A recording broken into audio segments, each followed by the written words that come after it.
आपल्याला हे बांबूची शेती दिसते मित्रांनो। मी माझ्या वचननाम्यामध्ये करारनाम्यामध्ये शब्द दिलेला आहे भोर 12 मावळ मधील मावळ्यांना की तुम्हाला ऊसाला 2500 रुपये टनाला भाव मिळतो, मी तुम्हाला बांबूला 10,000 रुपये टनाला भाव देणार आहे।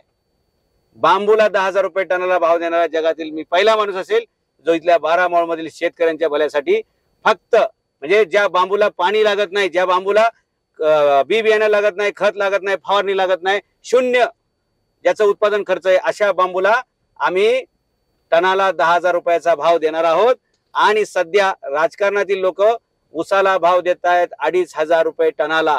जे पीक घेण्यासाठी 14 महिने जमीन आपली ब्लॉक होते आणि ज्या पिकासाठी 250 पट पाणी लागतं आणि जे ऊसाची शेती करायला एकरी 35,000 रुपये खर्च बी बियाणे खताला येतो, एवढा खर्च करून शेतकऱ्याला भाव मिळतो फक्त 250 रुपये टनाला।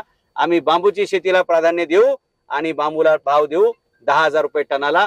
आता विचार शेतकऱ्यांनी करायचा आहे की आपल्या उद्धाराची वेळ आलेली आहे, आपण बांबूची शेती करणार आहोत आणि ज्यांनी आपल्याला विकास होऊ दिलेला नाही त्यांना बांबू लावण्याची सुद्धा वेळ आलेली आहे। आणि म्हणून आपण आता गावोगावी माळरानावरती ओसाड रानावरती बांबू लावणार आहेत आणि कोणीतरी आपला विकास करेल याची वाट बघणार नाही, आपण स्वतःचा विकास करण्यात स्वतः कटिबद्ध आहोत। थँक्यू मित्रांनो। आपण भोर वेल्ला मुळशी ह्या परिसरात पुरंदर परिसरामध्ये फिरत आहोत।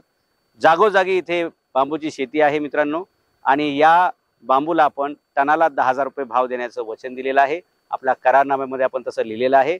आपल्याकडे सध्या ऊसाचं पीक घेण्याचं काम चालू आहे, त्याला प्रचंड पाणी लागतं। 250 पट पाणी दिल्यानंतर 14 महिने मेहनत केल्यानंतर आणि एकरी 35,000 रुपये खर्च केल्यानंतर शेतकऱ्याला काय मिळते तर टनाला 2,500 रुपयाचा भाव मिळतो मित्रांनो।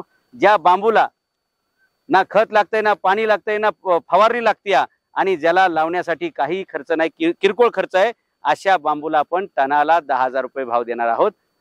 बदल अटळ आहे। इथे लोकांना प्यायला पाणी नाही, शेतीला पाणी नाही, अशा परिस्थितीमध्ये ऊसाचं पीक घेणं म्हणजे पाण्याची प्रचंड नासाडी आणि वरून शेतकऱ्याची सुद्धा नासाडी आहे, त्याच्या शेताची नासाडी आहे आणि त्याच्या भविष्यातील पिढ्यांची नासाडी आहे। कारण शेताच्या त्या 14 महिने ब्लॉक राहणाऱ्या शेतीसाठी शेतकऱ्याला मिळतोय फक्त टनाला 2,500 रुपये भाव, म्हणजे किलोला फक्त 2,500 रुपये आणि 14 महिने त्यात जात आहेत।